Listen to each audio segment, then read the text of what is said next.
మీ irrigation శాఖ నిర్వాహకం ఏందో, ఎందుకు కాళేశ్వరం నీళ్ళు 4 ఏళ్ళ నుంచి వచ్చిన ఇప్పుడు ఆపిల్ ఉంటుంది? కోతలు పోసిండ్రు, అబద్ధాలు చెప్పి ప్రజలు మోసం చేసే ప్రయత్నం చేశారు.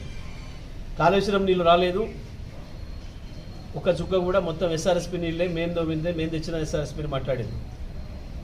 ఇప్పుడు కాళేశ్వరం కొట్టుకపోయింది అని చెప్పాను. మరి ఎస్ఆర్ఎస్పీ మీరు కట్టిన ఎస్ఆర్ఎస్పీ అక్కడనే ఉంది కదా, ఇప్పుడు ఎందుకు వస్తలేవు నీళ్ళు? సూర్యాపేటకి ఎందుకు రావు, తుంగతుర్తికి ఎందుకు రావు, కోదాడికి ఎందుకు రావట్లేదు? చెప్తావా సమాధానం సూటిగా? ఎందుకు నాగార్జునసాగర్ ఎడమ కాలువలో మొన్నటి వరకు మేము 11,000 క్యూసెక్ల నీళ్ళు ఇచ్చినాం, ఎందుకు ఇవాళ కేవలం నువ్వు 6,000 క్యూసెక్లు ఇచ్చి చెరువులు నింపకుండా రైతాంగం పొలాలు ఎండబెడుతున్నావు? ఎడమ కాలువ కింద కూడా ఎస్ఎల్బీసీకి కూడా పూర్తి స్థాయిలో నీళ్ళు ఇవ్వడం లేదు.